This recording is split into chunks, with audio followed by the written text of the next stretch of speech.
Talmor, Shishin Magachi. Talmor is my home. My family have worked the land for generations. My gran says the island does not belong to us, but we belong to the island. And we must be ready, for a great evil is coming. And death follows with it. Listen and subscribe to the latest season of Undertow, The Harrowing, a Storyglass production presented by Realm, available wherever you get your podcasts. Contained herein are the heresies of Radolf Burntwine, erstwhile monk turned traveling medical investigator. Join me as I uncover the blasphemous truth of a plague-ridden world, that ours is not a loving God, and we are not its favored children. The Heresies of Radolf Burntwine, coming January 2nd, wherever podcasts are available.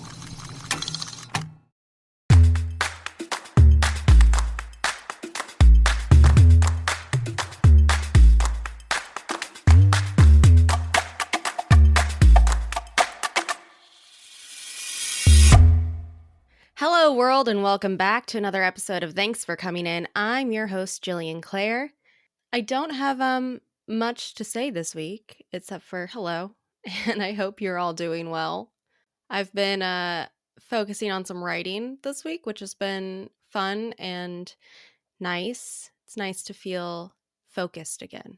I also finished the 30 days of yoga with Adrian, which I thought was really well done. If you're looking for an at-home yoga thing that's free, Adrian is great.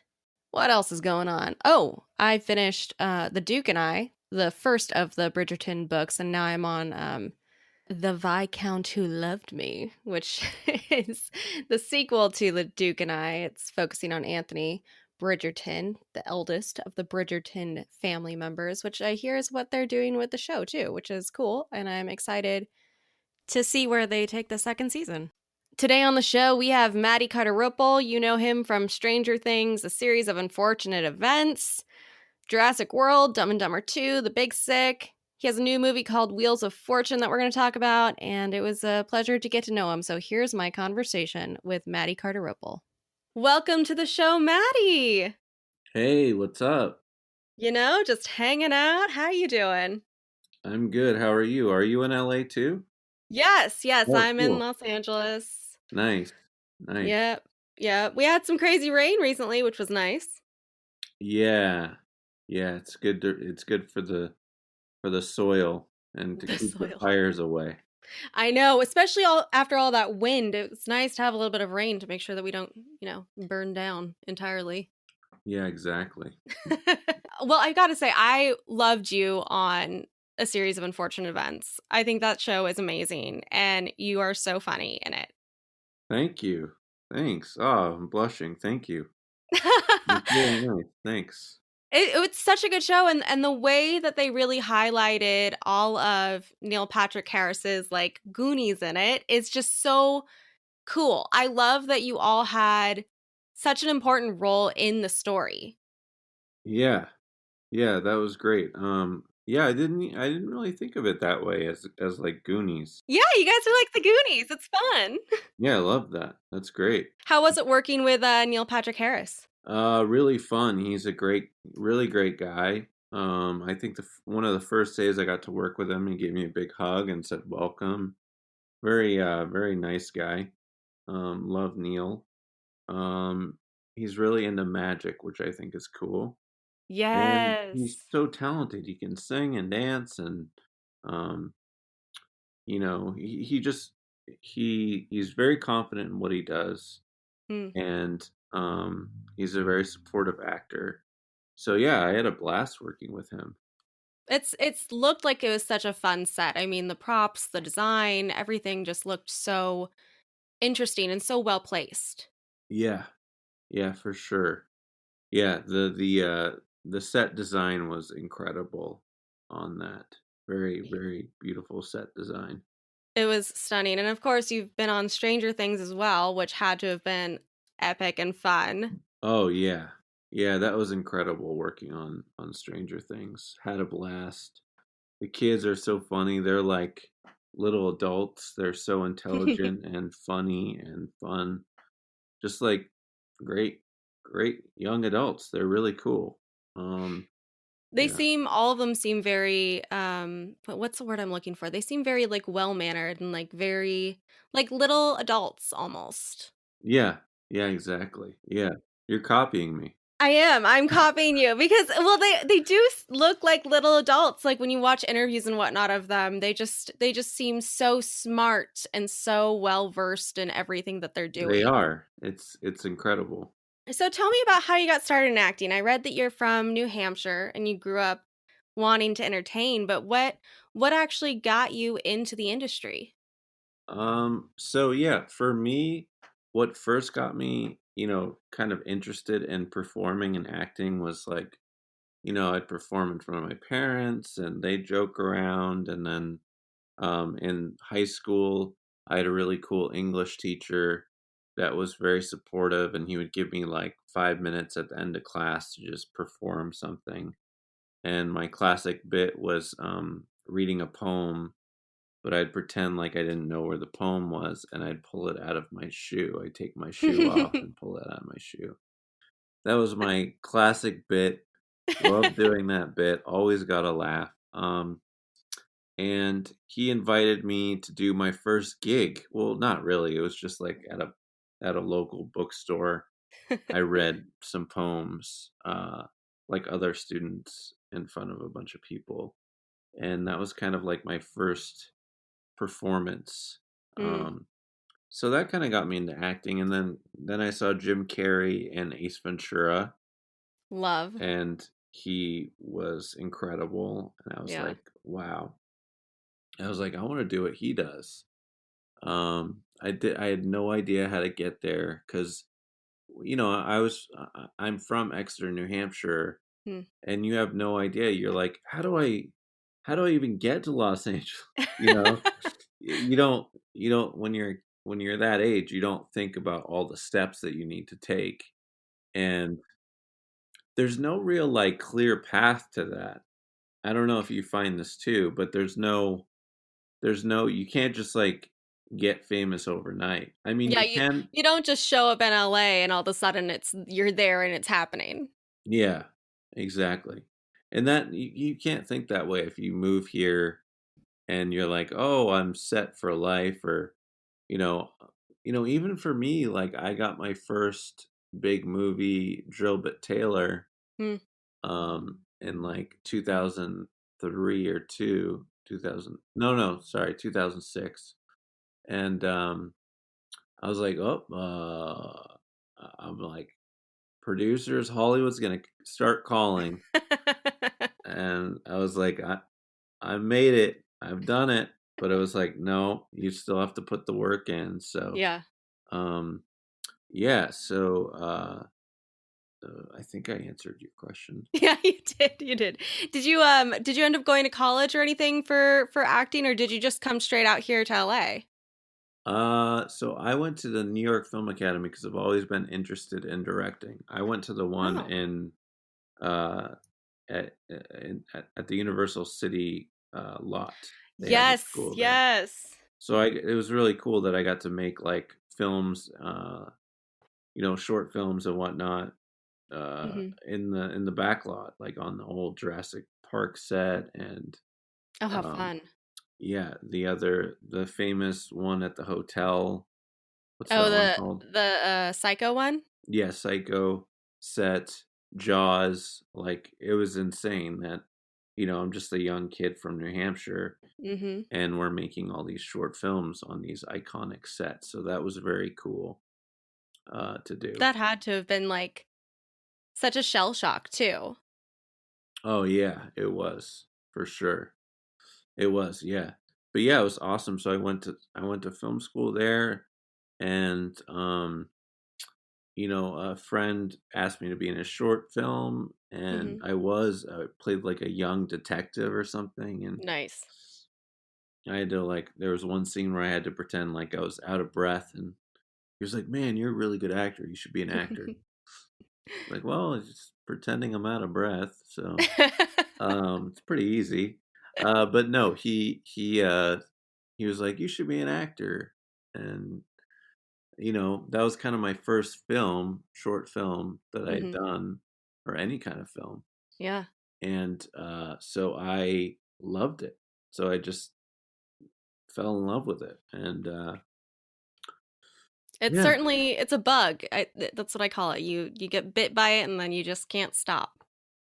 yeah, exactly. So then I was a personal assistant to actor Luke Wilson Nice. uh, for a couple of years, and that was a great experience because we traveled around U.S., Canada, and filmed a bunch of stuff, Wow. and that was really fun.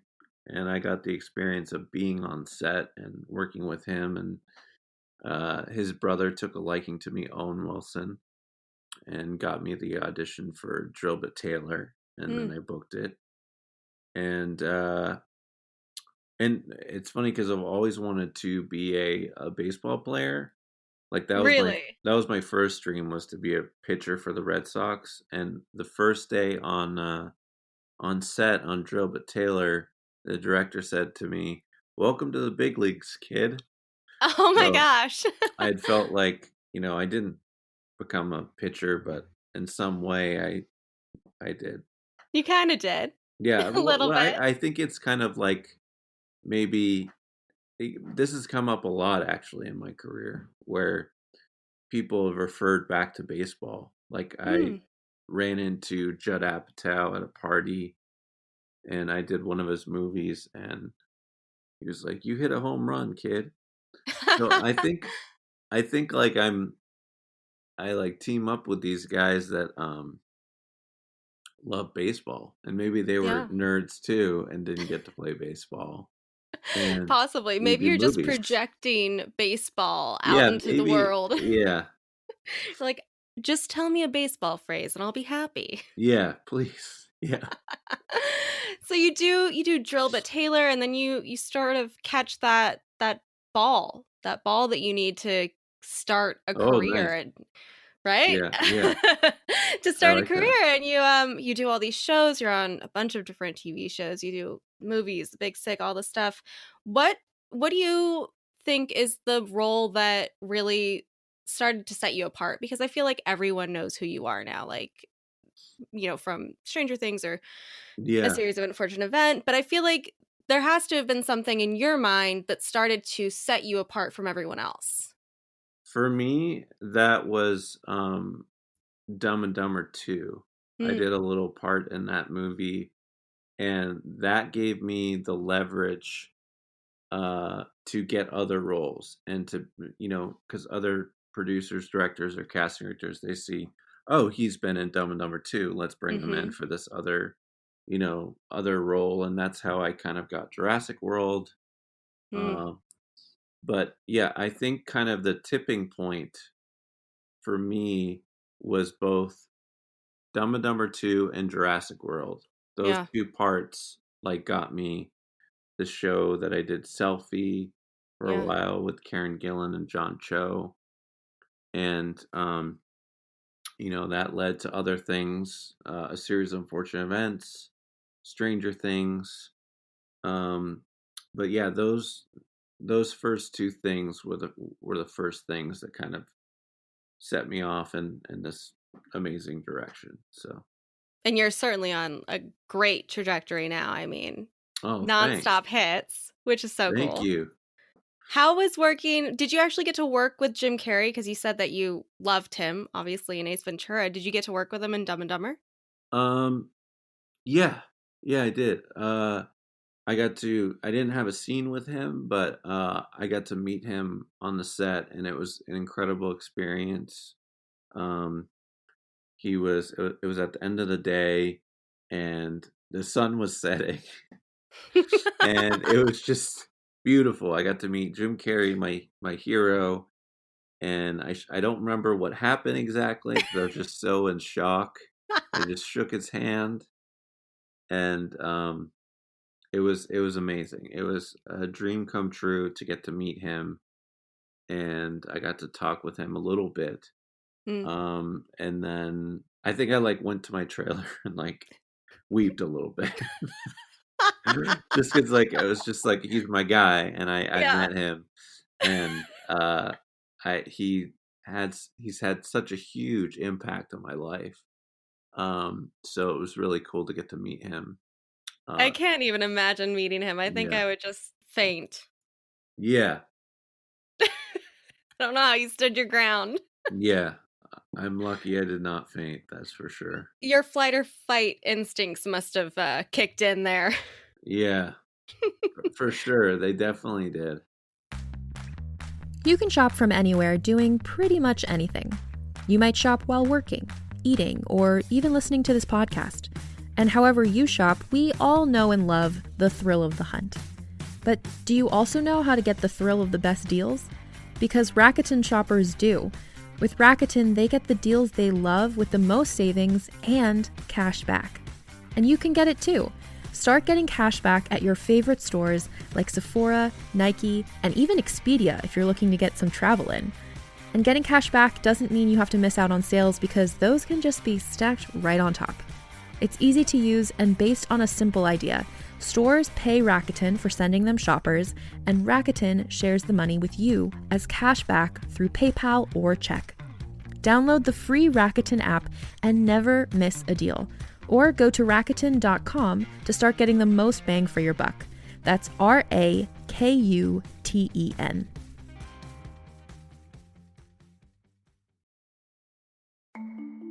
As a podcast network, our first priority has always been audio and the stories we're able to share with you. But we also sell merch, and organizing that was made both possible and easy with Shopify.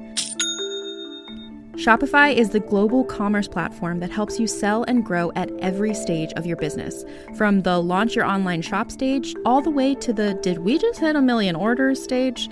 Whether you're selling scented soap or offering outdoor outfits, Shopify helps you sell everywhere. They have an all-in-one e-commerce platform and in-person POS system, so wherever and whatever you're selling, Shopify's got you covered. With the internet's best converting checkout, 36% better on average compared to other leading commerce platforms, Shopify helps you turn browsers into buyers. Shopify has allowed us to share something tangible with the podcast community we've built here, selling our beanies, sweatshirts, and mugs to fans of our shows without taking up too much time from all the other work we do to bring you even more great content. And it's not just us. Shopify powers 10% of all e-commerce in the US.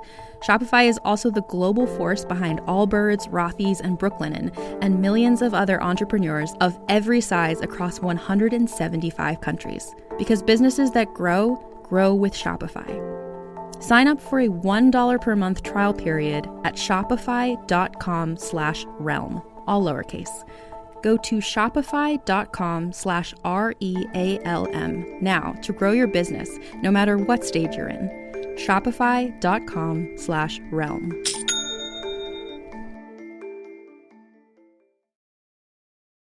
So tell me Definitely.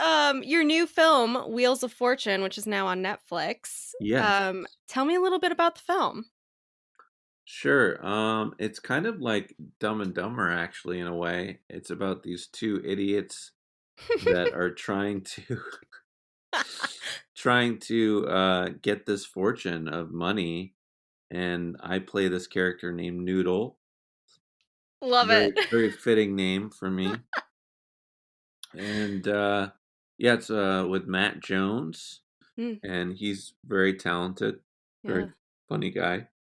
And we had a blast, and it's just this fun, comedy about these two guys trying to track down this fortune that Matt Jones' character Bo had somehow come upon through his dad. So Mm. it's a great story. Check it out. I'm definitely gonna watch it. Everybody Yeah. should watch that on Netflix right now. And then up next, you have a new film with Allison Janney. Is that right? Oh yes, yes, I do. It's called Lazy Susan. It's on Amazon Yes. with Sean Hayes, and I play a guy that works at a like a what, what are those? Oh my god, a trampoline place. Oh, Yeah, I don't know the name of them either, but I yeah. know what you're talking about, where you like It's like a jump all jump around. zone or something. Yeah, Yeah. So that was fun. How was Allison Janney? I have been obsessed with her from The West Wing. I just think she's a brilliant actress. How was she to work with? You know what? Don't, I didn't get to meet her on set, but I did meet her at the Toronto International Film Festival. Oh, And she was really nice. She was super nice. isn't that funny how you can do a film with someone but actually not meet them until after it's done? Yeah, for sure. And you're just like, well, yeah, I mean, that person's way over here in this storyline, and I'm over here in this storyline, and I don't even know if they cross. Yeah, it's wild. It is wild. And it's interesting too when you have stories like that, because it's like you're so in your own world and your own character that when you finally watch the film, it's like watching an entirely different story. Yeah. Yeah, it is weird. That is weird. Wow. We, we Did I need to just blow figure your mind this a out. little? Yeah. I read that you wrote a book of poems too called I Space did. Cadet. Yes. A Guide to the Universe.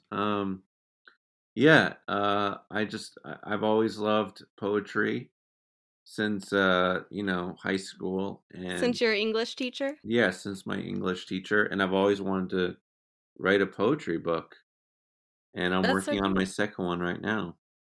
Hell yeah, Um dude. yeah, I love poetry. Love It's poetry. it's amazing, and people who write poetry are amazing to me because it's definitely something that's not in my wheelhouse. Oh no, I don't. I think you can do it.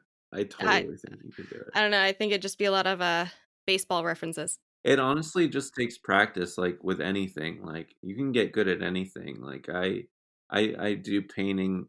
I paint. I do painting. That makes no sense. I'm a painter and an illustrator, and people always ask me, how are you so good at that? And I'm like, oh, it just takes practice. Like I haven't always been good at it. I just, it takes practice. It's true. I Yeah. mean, it's just like anything else in life. It's like Yeah, acting exactly. and everything. You just You just work at it. practice, Yeah. work, take the classes, do Yeah, take classes. Yeah. all the Well, work that is involved in it. it also helps because my mom's a painter and an artist, so that Oh. helps. I was Yeah, gonna ask if your family was involved in art in any way.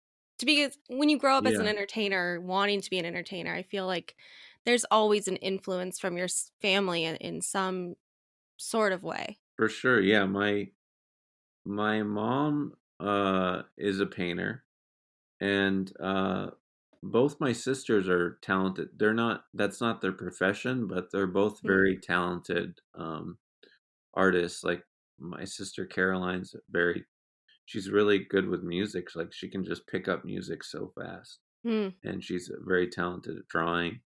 And my sister Julia as well is very talented. And you have another sister that's a writer, and another brother that's a performer as well. My gosh, big family. Yeah, big Big family. family of artists. Yeah, and so yeah, I guess we all kind of are artists. Yeah, I didn't really. Wow, cool. But they're not. That's not all what they do. Right. That's not their career. Yeah, but my mom she was a photographer and a painter, and she Hmm. was an art teacher in school. So Oh wow. for middle school. So she's done art for quite a long time, and she's always been supportive and encouraging, and in my art and drawing and stuff. I had her in art class actually. She gave me an A. I would hope you get an A with your mom being the teacher. Me too. Jeez. So on this show, I like to have actors tell me stories of bad auditions or funny auditions or, a role that got away that they really wanted.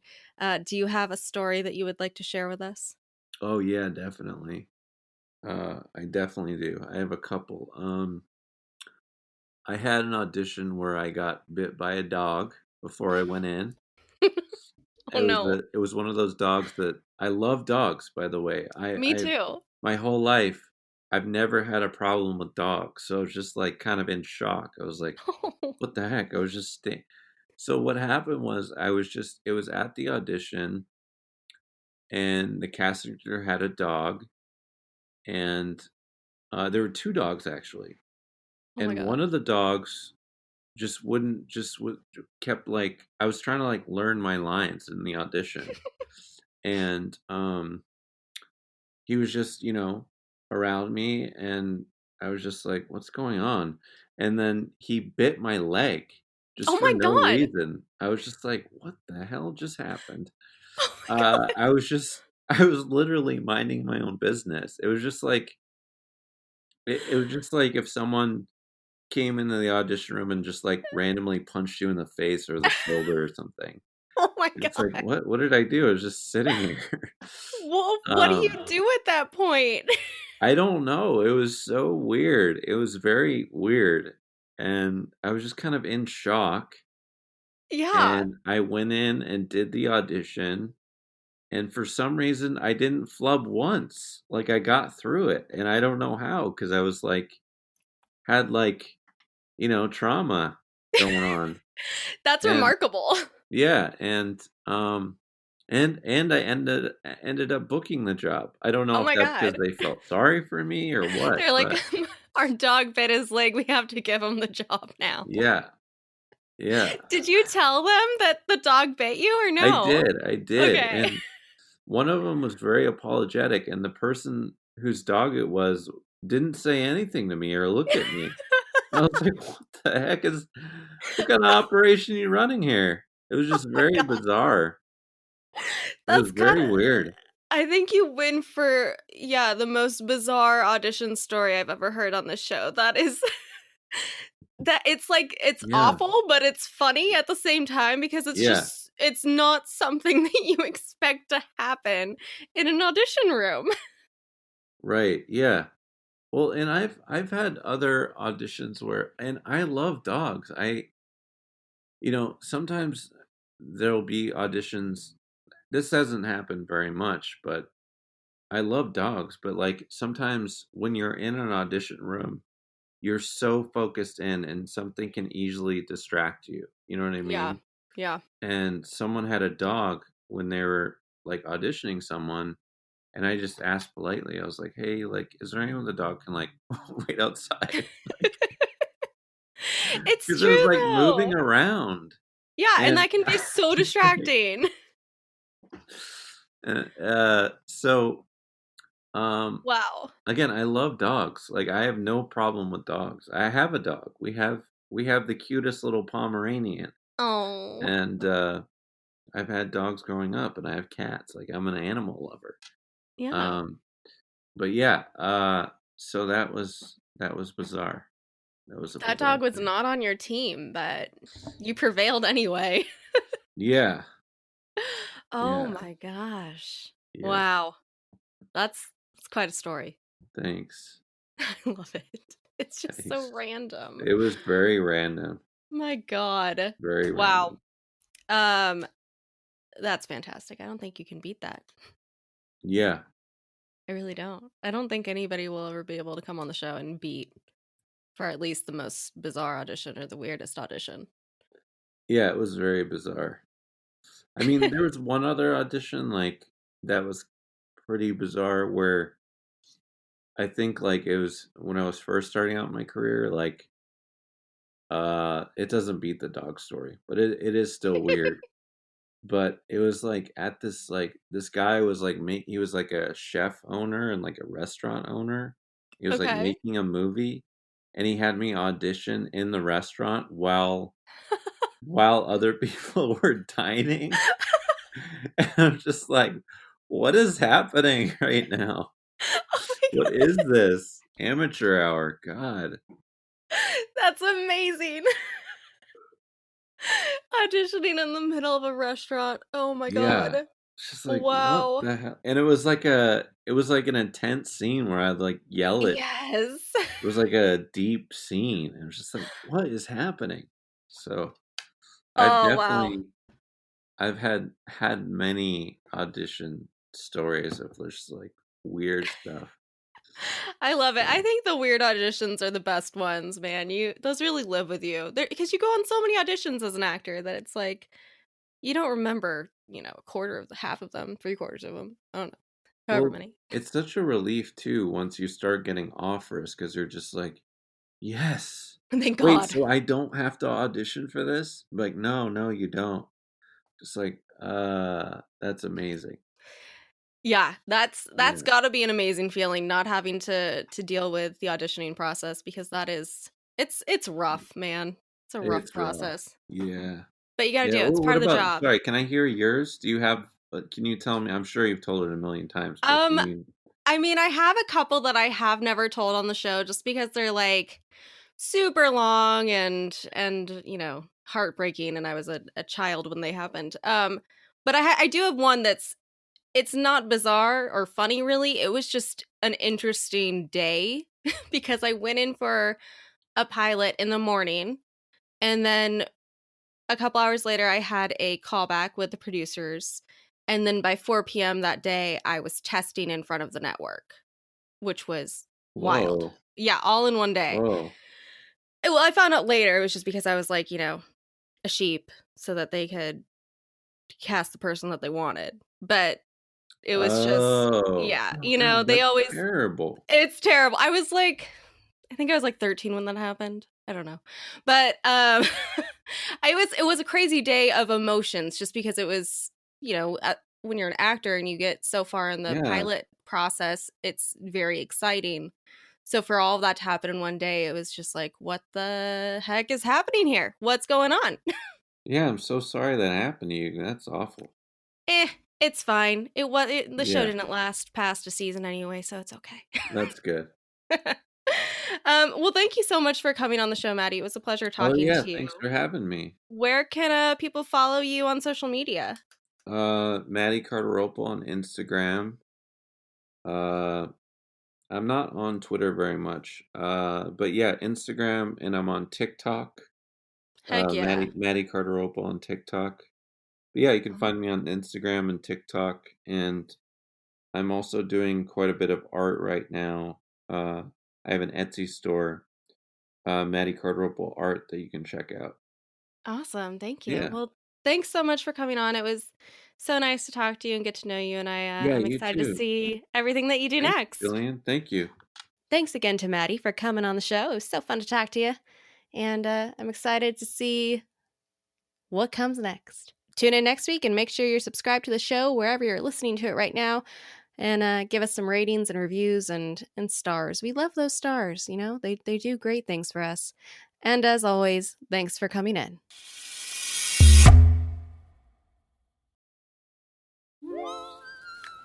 Hi, I'm Alexis Ohanian. You may know me as one of the co-founders of Reddit, but more recently, a large part of my identity is being a father to my 2 wonderful daughters. In my podcast, Business Dad, I'm hoping to open up the conversation about balancing careers and family. The one thing I constantly hear successful people say, without fail, is that they wish they'd spent more time with their kids. That's time no one can get back. So I decided to create Business Dad to engage in the conversation about how we're spending our time now, providing a forum for successful dads to share their joys and challenges of being a working parent. You'll get to hear from a wide range of business dads, from Rainn Wilson and Guy Raz to Todd Carmichael and Shane Battier. And while this podcast will talk about business and will definitely be featuring dads, I think everyone can learn something from these incredible conversations as we unpack the expectations we all have about careers, relationships, and ourselves. Business Dad is available now, so be sure to listen and subscribe wherever you get your podcasts.